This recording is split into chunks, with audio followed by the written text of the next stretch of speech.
Welcome to the Outlander Unhinged podcast, where we talk deep dives, wild theories, and the heart of Outlander. I'm Doreen. I'm Liz. And I'm Jenny.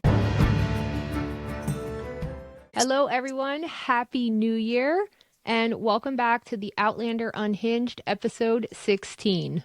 Happy New Year! Happy New Year! We are so happy to be through the holiday season and back to recording.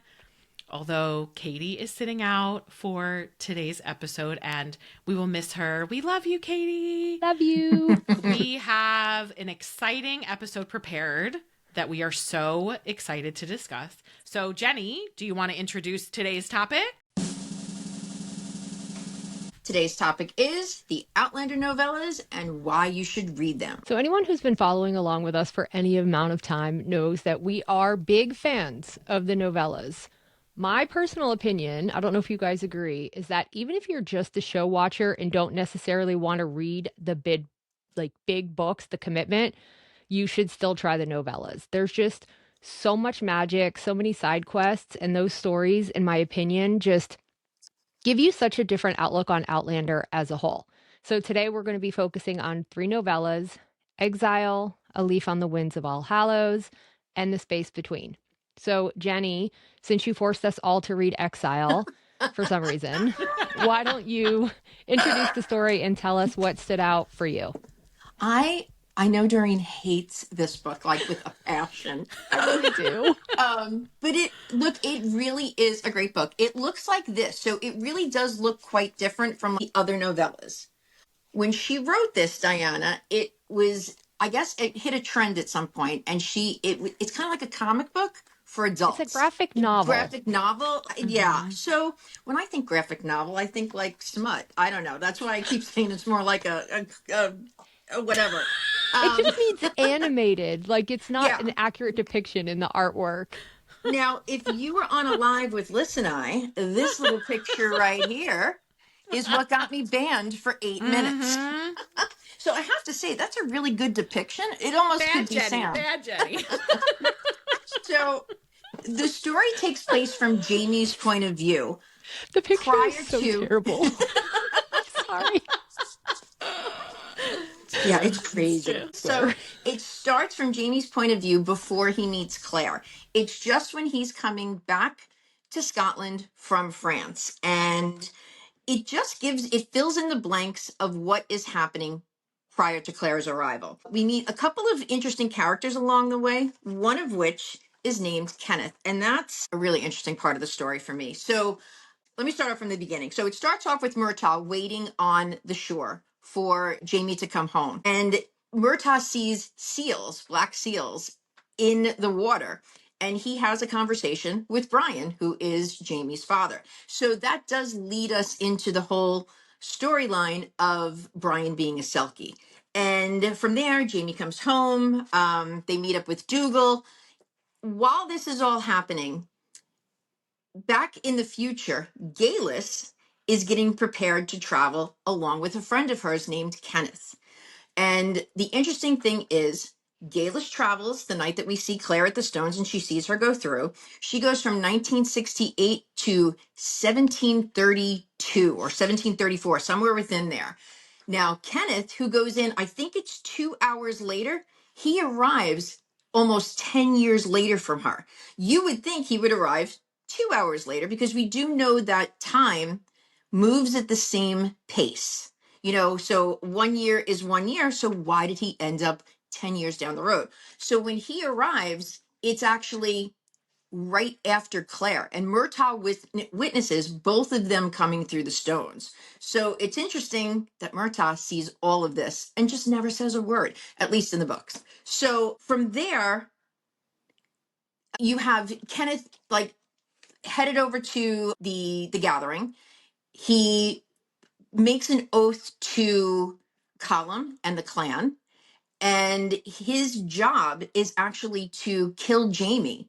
They saw him as a threat. Am I getting this all right, Doreen? Okay, I'm so bad with remembering stuff. Doing amazing. Okay. So they're really trying to get him out of power so Dougal can actually take over. Obviously, it doesn't happen. Down the road, Kenneth meets up with Murtaugh, and it's kind of left a little vague to me. You don't know for sure that Kenneth dies, but there is a big fight. Kenneth is stabbed, and it's just kind of left at that. So I don't think there's going to be any more to that part of the story, but it would be interesting if she did go on with that. So the rest of it is like when Claire is drunk prior to marrying Jamie, Kenneth actually slips into her room and she's asleep, she's drunk, and he whispers into her ear, "Do you know who the president of the United States is?"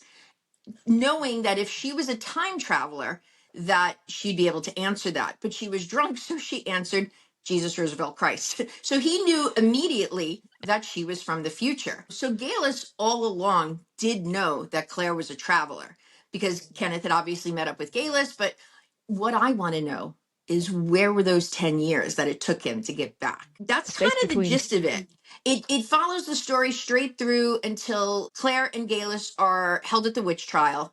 And there was supposed to be a part two of it, but it really didn't take off the book just the way it was written. It was really out of her style for the people that were reading it. So she stepped away from it. But I think that's kind of the gist of it. So I really enjoyed it. The pictures, I'm going to be honest with you, they're weird. As the story goes along, Claire's boobs get bigger. It's just the weirdest thing. I guess it would be what you would consider like early anime. That's the only way I can kind of describe it. But it's very hard to tell the male characters apart. They start to look like one person. Murtaugh looks exactly like Dougal. Dougal looks exactly like Jamie. So you really have to pay attention to reading this. But it does give some great information in between. So that's my little summary. Probably not the best, but that's what I got out of it. Okay, so can I go for next real quick? Yes. Two things. We actually know how Kenneth dies, and it has to do with prophecy, and we learn it later. But I think.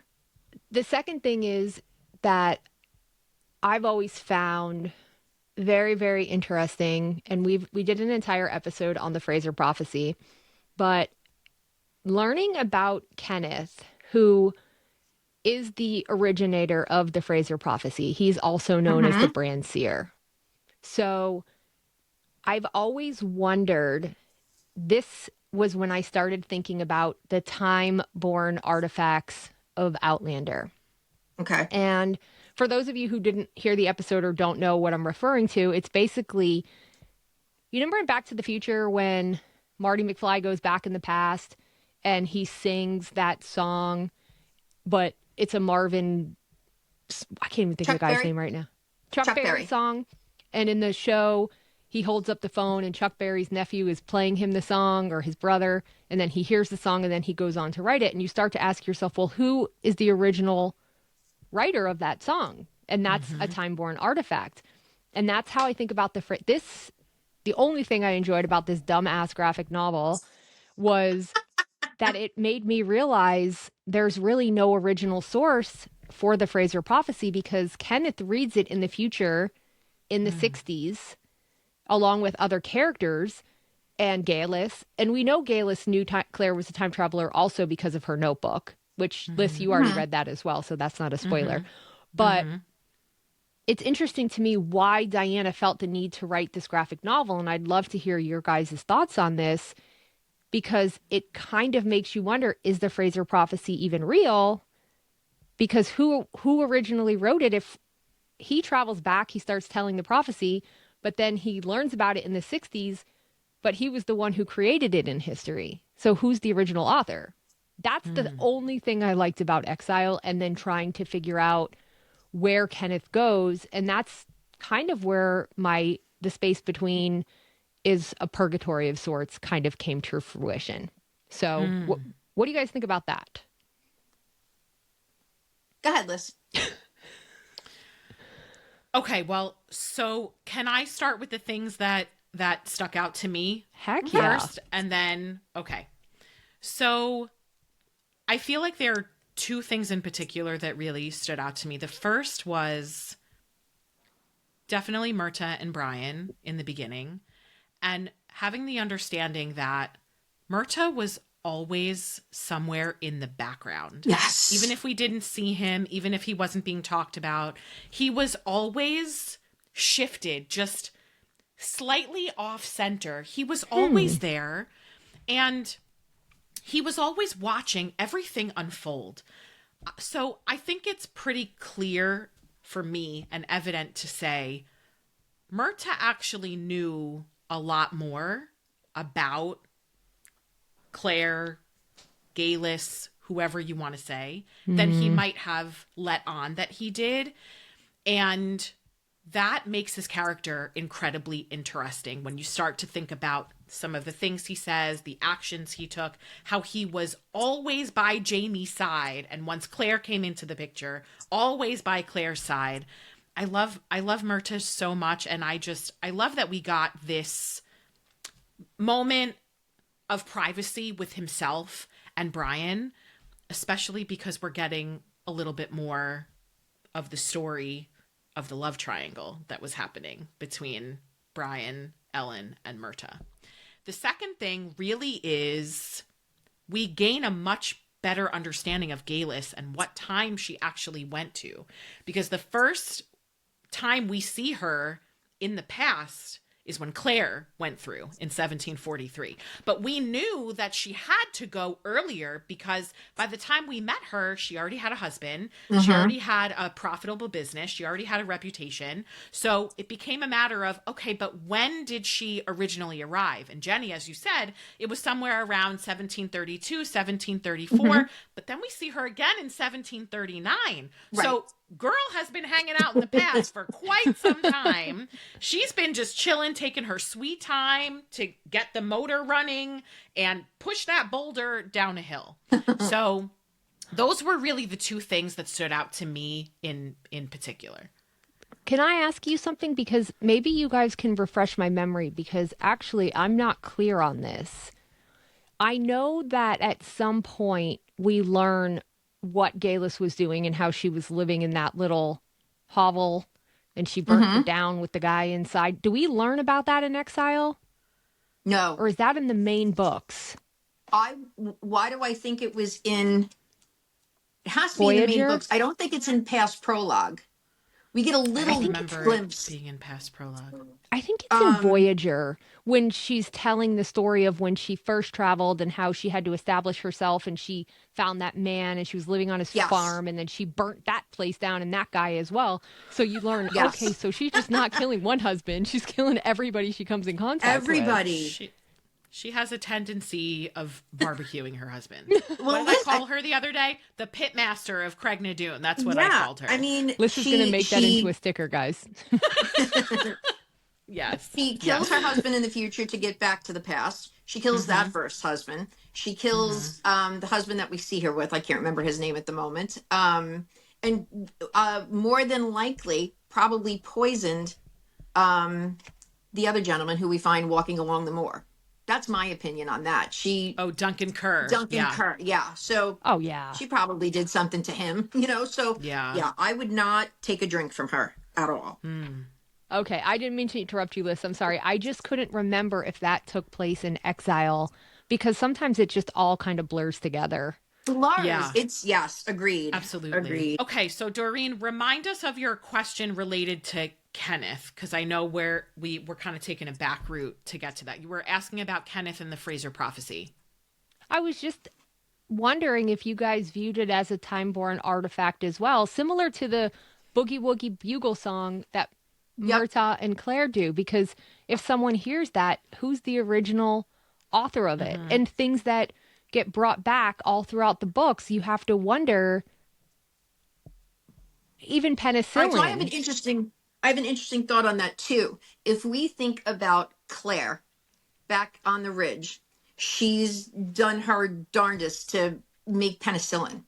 I am of the belief, like outside of Outlander, that things like that, specifically penicillin, I do think that someone's Meemaw back in the 1600s probably figured that out and was treating. That's how we have all of these herbal remedies. The difference is by the time it gets to the 1900s or whenever it was, late 1800s, that penicillin was recognized.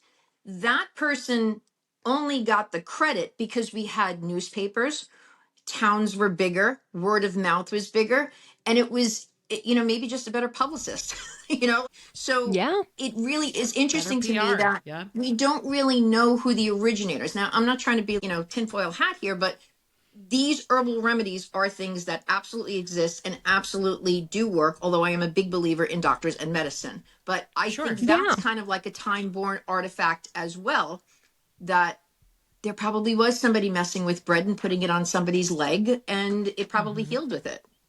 So So I guess that's what I'm asking you guys is if you think the Fraser prophecy, because that was the first time I really started thinking about how many things this could mhm. apply to in the story, and if you guys view Mm-hmm. it that way and think that maybe that's possible and the Fraser prophecy is just a time-born artifact and not something that literally has to be fulfilled. I think it could be.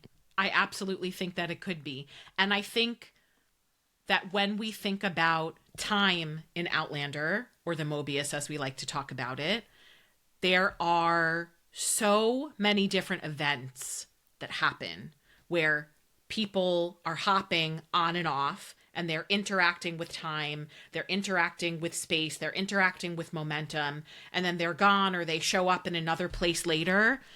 There's a lot of Switching wibbly between wobbly parallel woo that timelines. happens. Exactly. There's a lot that happens, and I don't necessarily think the Fraser prophecy is something that has to be fulfilled in a literal sense. That Mm-hmm. maybe it could be more of a metaphor. Mhm. We've talked about that Yep. privately, that it isn't necessarily something that we're going to see come to fruition in the way it is described. It might just be a metaphor or a symbol for something else, but ultimately there could be some truth to it and it could be time born. Absolutely. Or it Yeah, I could would be agree with there that. specifically existing to keep the timeline in place, Correct. feeding into the predestination of everything. Like it's a plot device. Right. It could have been like a Master Raymond thing, just implanted in That's there. what I'm saying. Yeah, it's Oh, no, something I didn't that's realize you were talking. used. Okay, so yeah, like that would be him, Mm-hmm. like, hey, we're going to put this here, and this keeps you all on the edge Exactly. of your seat.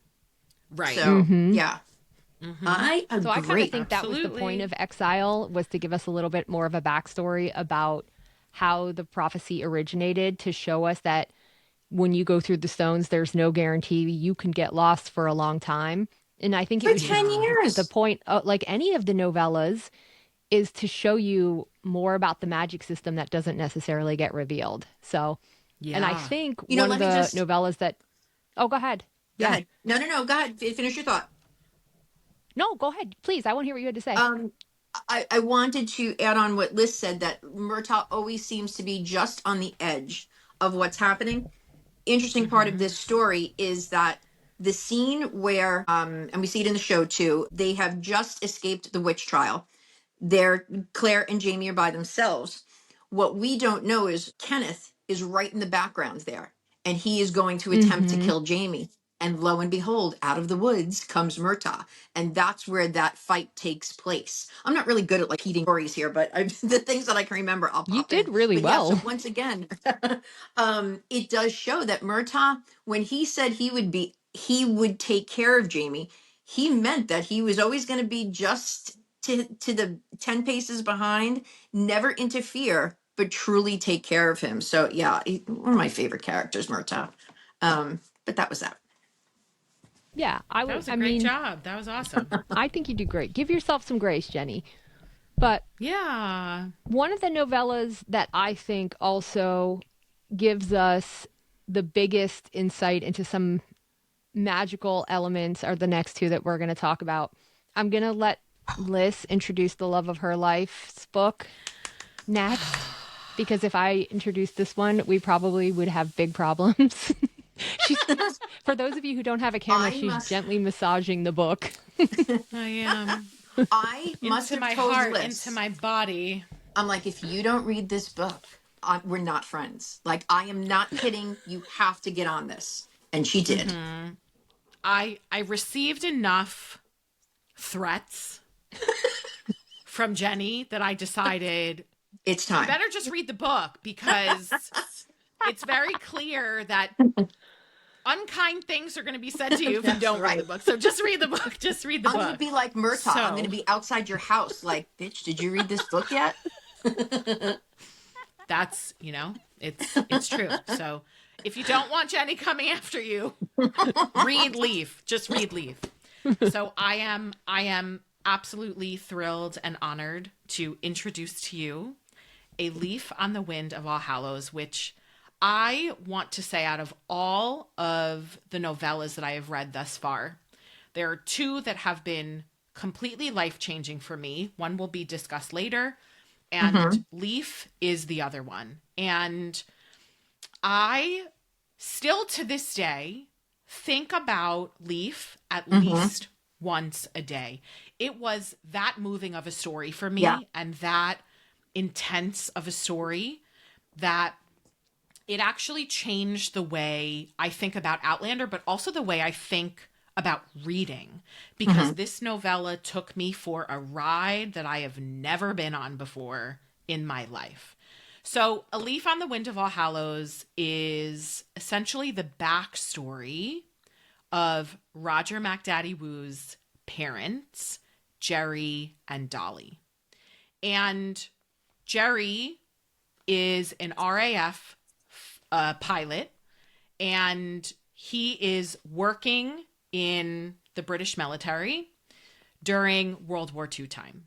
And we get a lot of information about Roger's mom and dad, their relationship, what Jerry does for work, and a secret mission that he is asked to complete by a Captain Randall. And because this is a novella that is doing major deep dives into backstories, we are also getting information about Frank the Tank Randall very early on in his marriage to Claire, because we have to remember that when Frank and Claire got married, it was shortly before wartime, and they did not have a lot of time to necessarily spend together before they were separated in the war. And Frank is one of the characters that I really do believe later on in Outlander will have redemption and will be able to answer a lot of the questions that we have, because we get a lot of his backstory. And I think it is incredible to have read this novel and have the understanding that Roger has been in the Outlander universe from the very beginning. He has been present in this story from the very beginning with Frank. So when we meet Frank and Roger in the Outlander Big Books, Frank already knows who Roger is, because Frank had a lot of dealings with Roger's family. And that is so incredibly wild to me. This is a very special story. It is a moving story. It is a devastating story. It is an incredibly heartfelt story. This gave me such a level of background knowledge for Roger that although I love him beyond words, I have even more of an appreciation for him because I have an understanding of his family and what his parents had gone through. And Jerry's journey throughout this entire novella is gut-wrenching. Yeah. Once you start reading, you will not be able to stop. And one of the things that has stood out to me, there's obviously a couple. One is how involved Frank has been in Roger's family from the get-go. But the other is the fact that now that we know what we know, Roger, I think, is one of the only time travelers in Outlander who traveled to secure his own timeline. And I know it's really hard to wrap your head around that, but once you get a little bit farther in the story or in the show, you will come to understand what I mean. Why The don't you tell ending of everyone how we Leaf. know and how we learn it in this novella? Because I think that's what Should I? Okay. Yeah, yeah. Okay. Okay. So essentially, in season 7, part 2, and I don't know what book it's in. Is it in Moby when that happens? It's an Echo Where and does that happen Moby. in the big books? It's in Yeah, Echo and Moby. Okay. yeah, Yes. Okay. So for those of you who are book readers and show watchers, we know that Frying Pan Rob Cameron kidnaps Jem and essentially creates a farce of making Brianna and Roger believe that he has gone through the stones with Jem. And Roger, at that time, with his 6 times great-grandfather, Buck Mackenzie, Big Daddy Buck, they decide to travel through the stones to the past, searching for Jem because they believe Frying Pan Rob Cameron is after the lost Jacobite gold. Roger and Buck end up in 1739. They are unsure of where Jem is, but they are given clues about a person who didn't really seem like he fit in during the time. His clothes were different. He spoke differently. And Roger and Buck go on this mad dash manhunt to try to find Jem. And they end up finding Roger's father, Jerry Mackenzie. And Roger, upon conversation, realizes that his father did not pass in the war. His father disappeared during the war. And there's an incredibly beautiful, emotional moment that Roger has with his dad. You can see how badly he wants to tell Jerry, I'm your son, the one you want to get back to. It's me. It's me. But they part at the stones, and Roger is responsible for getting Jerry back to his own time. He tells Jerry, think of your wife. Think of your wife, only your wife. And Jerry actually does make it back, but he makes it back a little later. It's been, I believe, about a year since he has time traveled, and life has moved on.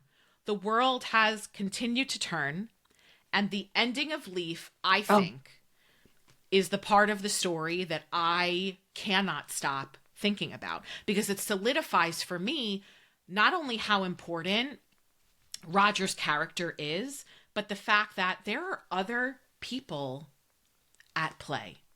And I was devastated when I read the end of Leaf. I think I called Jenny screaming and crying on the phone. I think I could not compose myself for quite some time. It was an incredible ending. It is. It is. And I still have a lot of questions about the people who were there. I still have a lot of questions about what exactly happened and how Roger was able to get transferred to Reverend Wakefield. It was really incredible. Yeah, we spent a lot of time on the phone when you read this, and I can remember just how you told me to read this book. This is ripping my heart out, but this is amazing. But this is where we started to wonder, how much people knew. And the fact that Frank, when he arrives with Claire at the Reverend's house, he already knew Roger. That was a moment where your head split open. And same for me. Here's the thing that Absolutely. got to me is that in the show, they gave us, after we see Roger send his dad back, they gave us this flash of a young Roger sitting in the bus station or the train station underground with his dad and everything exploding around them. And I got bombarded with comments of people asking me, was Roger having a vision or was he having a memory? And I just remember in that moment telling everyone, just read A Leaf in the Winds of All Hallows, because that's when you realize it's a memory and that he went back only to save Roger's life. And it's just so heartbreaking that realization. And I think even Mm-hmm. when Katie finished reading it, she sent us a picture of her tissues. They were stacked high on Yeah. her table. Devastated. And I think it's because in that moment, that's when we all realized that every story, and at least for me, I don't want to speak for you guys, but every character story is kind of tragic. And it gave me a Yes. different understanding of how all of the character stories are going to end. I agree. Yeah. So, Do you remember what I said to you after I watched that episode and Roger closed his eyes and Mm-hmm. we got that image of him and Jerry, in the train station? Do you remember what I said to you? I No. I said to don't. you, I said to you, is that a metaphor for Roger's life falling apart in order to be put back together Oh. again? I It, remember Mm, vividly yeah. saying that We to probably have it both in of text you, messages. and you both probably. were like, well, I think we were, yeah, I think we were texting, and I think both of you said, you just have to read the big books to figure it out. You just have to read it. Yeah, But because anything after but that. right, because at that point I had not read Leaf. Right. And once I did read Leaf, and Mm-hmm. you get the ending of Leaf is so action packed. It moves Yeah. so quickly. There's a moment where Jerry and Dolly see each other. There's this moment of acknowledgement. Roger is being passed to Jerry because the ceiling is about to cave in. It's insane. It really is Mm-hmm. insane. And we get a little bit of Jerry's consciousness at the end. He's there. His consciousness is there. He's there with Dolly, and he sees Roger being taken. He hears Roger being taken by two men who seem to, I almost feel like they seem to know him. Jenny and I have had a conversation before where we've both said, do you think Frank possibly had a hand in sending those men to get Roger, because Frank has been keeping an eye on Jerry's family the entire time? And I think, yes, I do. So my thoughts have changed, and I know Doreen and I have talked about this. One person's name in there is Rafe. We think that he's a time traveler. So I know you've read Liz. Which book is it with Minnie? Fugitive Green? Yes, Have you read A Fugitive Green? I have. I have. Okay. So in So that, you met Minnie, Rafe. That was the same Rafe? I think so. Yeah, I think so. Like, what would the odds of that name be? B. So that right there, and to be Oh, in that yeah. exact Two different time periods, right. and because the funny thing is, Yeah. I think it's in A Fugitive Green, Rafe is missing fingers. And when he and Minnie Right. talk, every time something comes up, whether he talks about his hand, he never gives her the same story twice. You know, one day it got cut off by a Mm-hmm. pirate, or one day it got caught in I'm making these up, a brick landed on it. But to me, that gives the idea of, I can't remember what I've told everybody over the course of my traveling. And she just kind of keeps a mental note of it. So I just think that the repetition of names to me is always what sticks out. So I do think, Yeah. like you, that he could be a time traveler. Because if I'm not mistaken, So doesn't Dolly literally chuck him over the steps, and Jerry catches him, and then everything crashes behind, and then they show up magically. Look at this little guy. Let's pull him out of his father's hands, and magically he's off to and safety. deliver him to So, his uncle. Yeah. Yes. yep, Yes. yep. So, and look, I'm not disagreeing that Frank has something to do with getting Roger to Reverend. You and I talked about that a lot, Liz. There had to be some intervention because, Yes. yeah, he had already been. It was too Frank had already met coincidental him. that they showed up there. Right. It was too coincidental at that time that they just showed up there Yep. and knew seemingly exactly what to say. And let me just quickly say this. I think the show didn't do a great job. Roger is much younger in that scene. They made him look about 5 or 6 years old in that scene. He's Yeah. not. I'm not Yes. going to say he's an infant, but he might only be 3 years old. So they made He's like him a look, toddler. Yeah. yeah, Too. and they made him look. Okay, there you go. So they make him look like he's like 5, 6, 7 years old, sitting there, and that's not what it was. So, wasn't Yeah. happy with that change. Um, what Yeah. else you got? So, did anyone, do you want to bring something else up, Liz, before I talk about anything from this novella? No, go ahead. Go Okay. ahead. The biggest things that I loved about this novella, of course, are all the things that you just talked about. But I am obsessed with the fact that both of the people that were flying these missions, that Frank was putting on these missions, are Oh, time travelers. And Mm-hmm. that one of them is the Comte Saint Germain's father, and one of them is Roger's father. And mm-hmm. I also, I don't, and this is what I was trying to talk about before we started recording because I didn't want to give you a spoiler, is I don't think at this point in the story that Frank knew about time travel. I think MI6 did, and I think that they were Agreed. conducting experiments. And I believe that once Claire went back, Frank started digging very deep. He found out Mhm. about time travel, MI6 involvement in it, and events that take place in the later books confirm that he knew what MI6 was doing. And that's why I've always said I don't think Frank's death was an accident, that they took him out because he knew too much. And I think that the biggest Wow. thing that stood out to me Mm-hmm. in Leaf was that both of these pilots were time travelers. And what are Mm. Mm-hmm. the odds? And it's Jenny that said they had cameras, and she did wonder if when the film was developed, Frank kind of looked at it and said, they just disappeared. Where did they What go? the But we hell? don't know Yes. Right. where Paul went. We only know where Right. Jerry went. So for all we I'm know, Paul went convinced. somewhere and then gave birth to the comp, Mm-hmm. which, Hmm. then involves the whole Amelie and that whole line. So I don't know. Let me That's ask my you a favorite question, part. Doreen. What makes you think? I'm just curious. What makes you think it's the comp's father and Yeah. not the comp? Because it's Oh, the That's because same always my Diana name. question. confirmed it. It's Yep. the So same name. Oh, she did. so in The Space Between, which is the novella that we're going to be talking about next, the Mm-hmm. Comte Saint Dun, dun, Germain dun. is going by the name Paul Rakowski, which is the same name of the pilot. Yes. So Diana was doing a panel interview back in 2013, and someone asked her, is this the comp?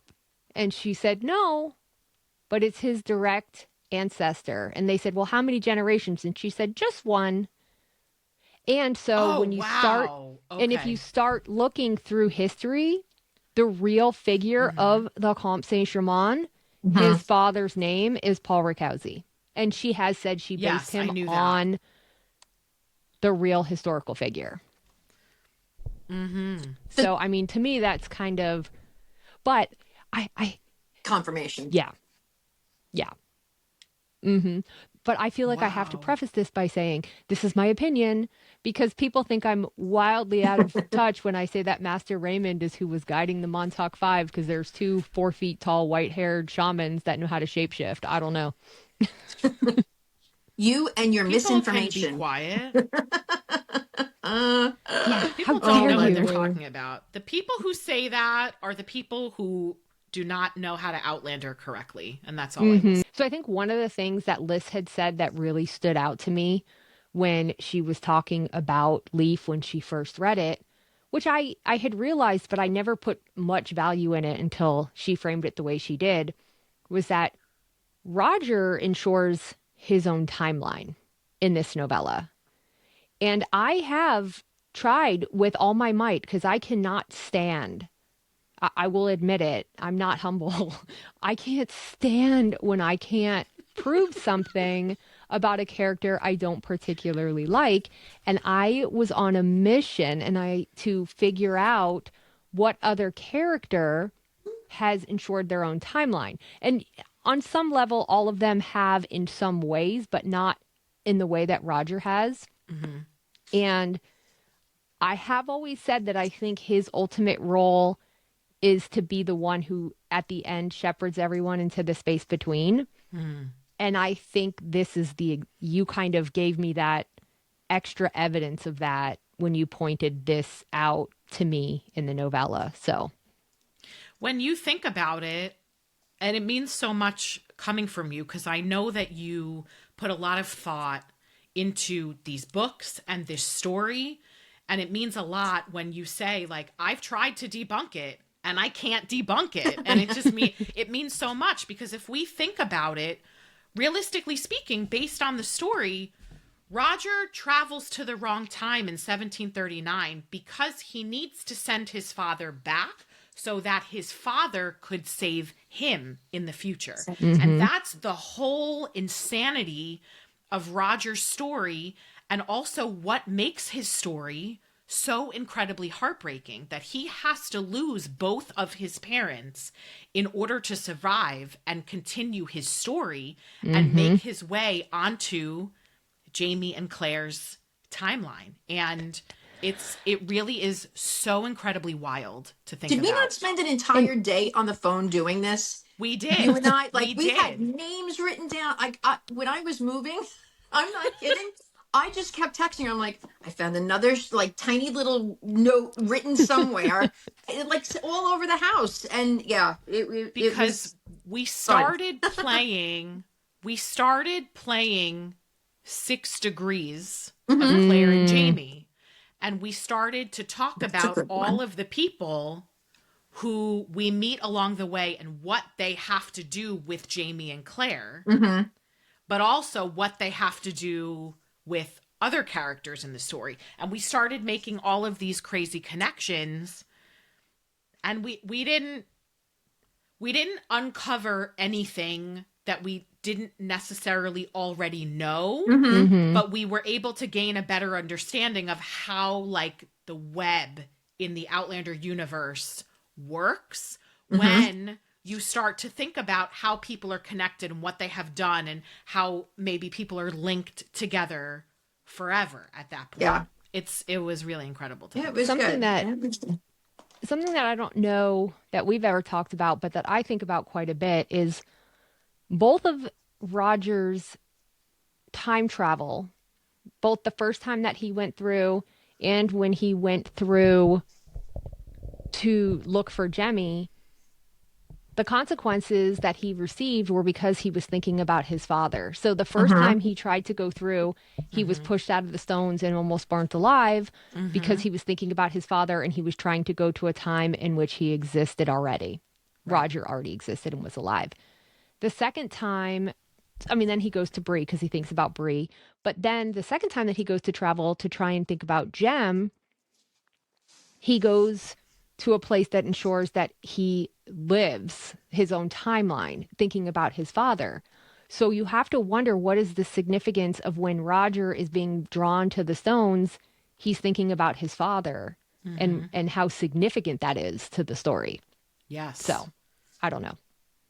Beautifully It's a great novella. So if you have not read it, even us telling you the storyline, it is still worth you reading it. And yeah, I don't even feel like we've even scratched the Yes. surface. Agreed. We've just been talking about really just the plot lines, some of the plot lines in the story. We're just, this conversation is just surface level compared to the information that's actually it's a good one. It's really good. All right, Doreen, I think you're up. I don't know if I should read what I wrote or just wing it. What do we vote? I have faith in you either way. Yeah, I have faith in you either way. I'm going to try to wing it because my thing is really long. But okay, I'm introducing The Space Between, which is my favorite novella. And mostly because I think this is where a lot of the magic and the time traveling lore kind of stems into the series. So this takes place in 1778 Paris, about 30 years after the time that Jamie and Claire were in Paris.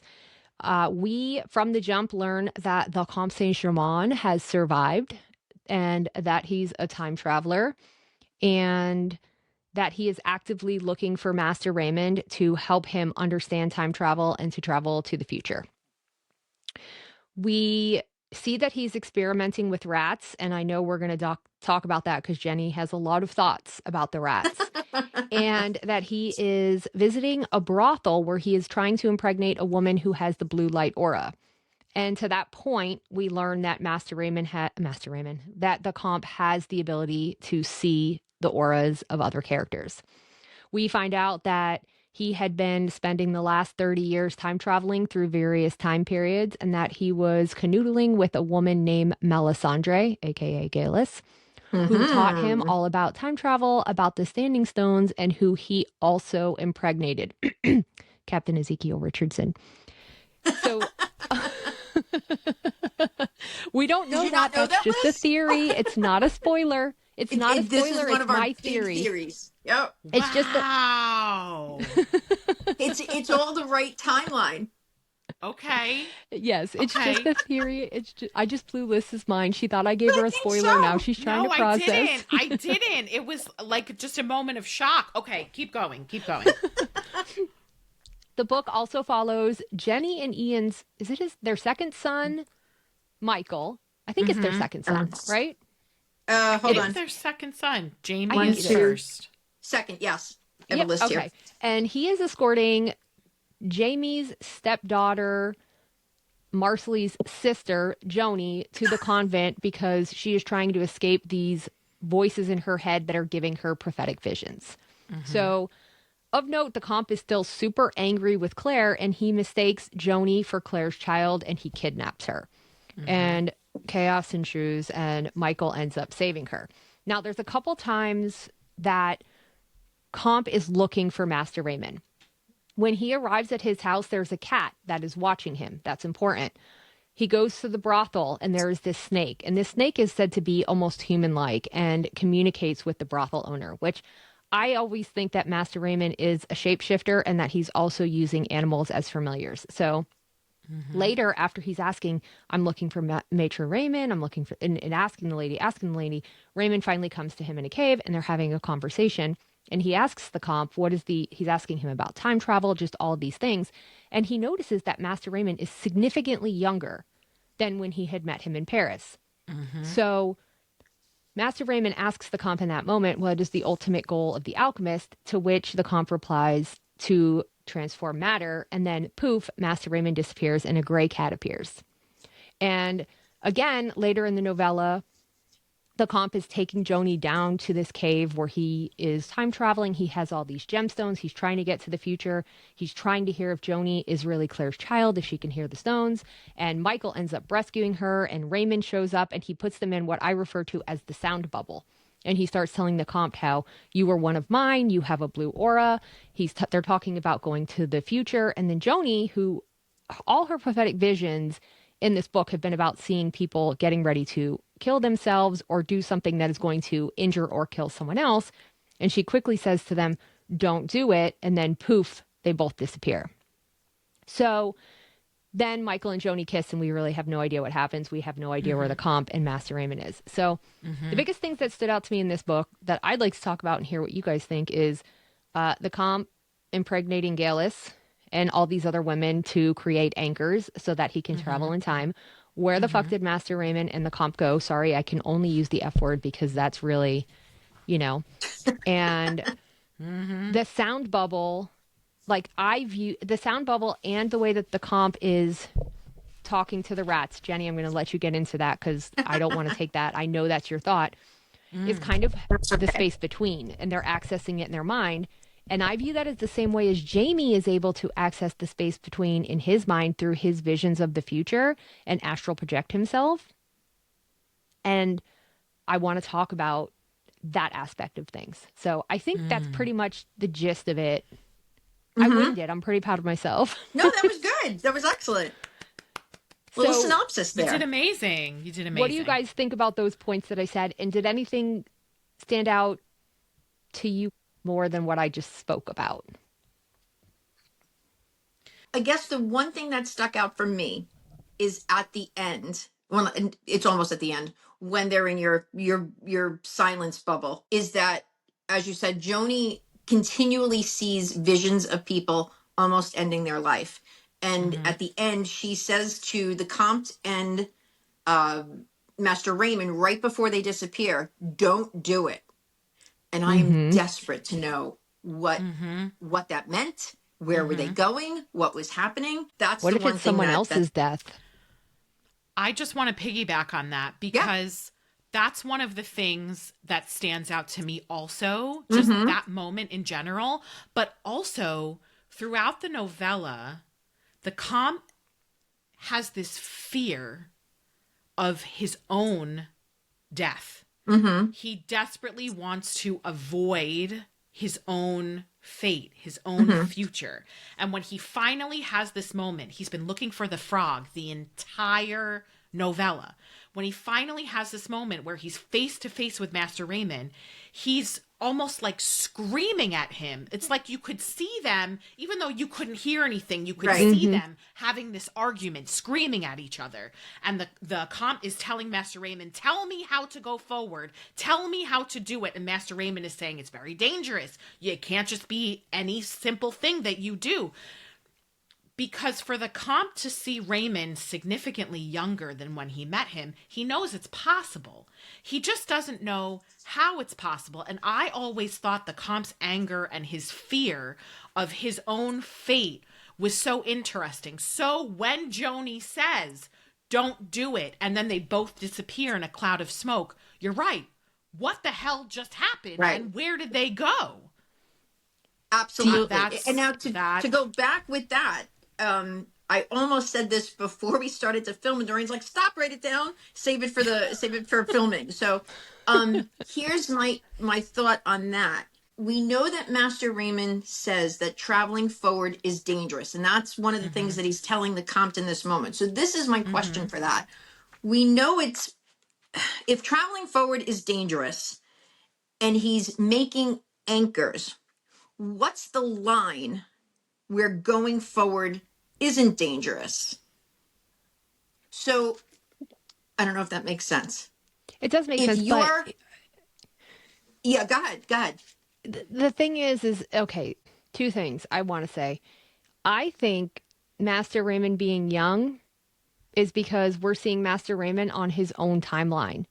And the events of Paris, Ooh, Jamie, Claire, the comp have not happened yet for Master Raymond on the timeline version okay, that the comp is seeing right now, 30 years later in mm-hmm, Paris. mm-hmm, mm-hmm. okay, Now, that's a whole rigmarole of stuff.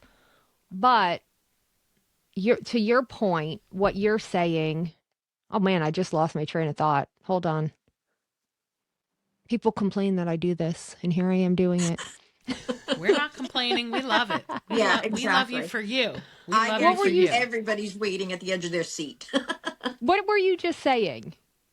If traveling forward is dangerous, and yet they are making anchors so they can travel back to this moment, Oh yeah. and I guess Okay. technically that's in the past, but it doesn't The have to be. It's anchor. traveling forward. Mm-hmm, mm-hmm, Okay. When is So it not dangerous?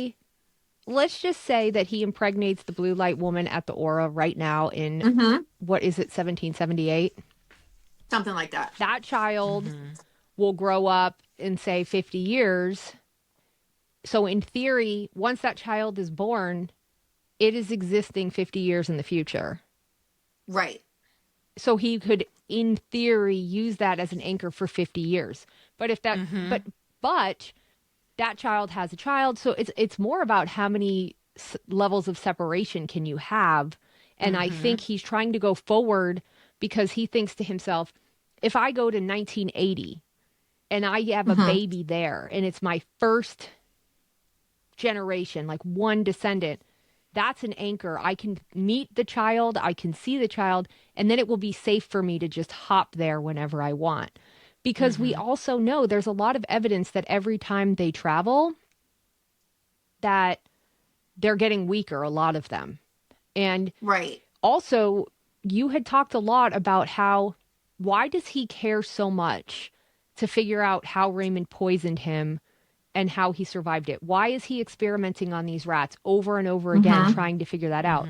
Because maybe he's scared that because Raymond is so young, maybe he thinks the events of Paris are going to loop back around and he's really going to die, or he's going to die the same way. Maybe he knows that Raymond kills him in the future the same way for real, and he's trying to figure out how to overcome it, or he's trying to kill Claire. He may know stuff that we don't know is going to happen, because we don't know in that 30 years. We have no idea what he learned, where he's been, who he's met, what Galus, because you have to remember, he was with Galus, who's from the 60s. Galus had a notebook of all the people that disappeared, how they disappeared, what was happening. And for all we know, the comp could be one of the people on that list. We just don't know. We don't know his origin. We don't know if his father was the pilot really that was traveling. He's trying to get to his father to ensure his own timeline. We really just don't know. So I don't know at what point the anchors work, to your question. How far, if you have an anchor, why would it be dangerous? But we don't, other than Buck, we don't really see anyone going forward that isn't going back to a time that they exist in already. So technically Jemmy, but because Bree was born in the future, that would be Jemmy's real time. But other than Buck, nobody else really goes forward. And it kind of plays in again to the predestination, because Buck had to go forward to meet Roger so that they would travel, to meet Jerry, to make sure Roger would survive, to make sure that Roger would help Claire find Jamie. Everything plays back to Jamie and his 9 lives. It does. It does. Wasn't there a conversation between Master Raymond and Comp in the space between, where Master Raymond had said, I didn't want to kill you, I just needed you out of the way. And that also was very triggering for the Comp, because he was like, out of the way for what? And was that part of the same conversation where Master Raymond said he was looking for the lost daughter? Was that part of the same thing?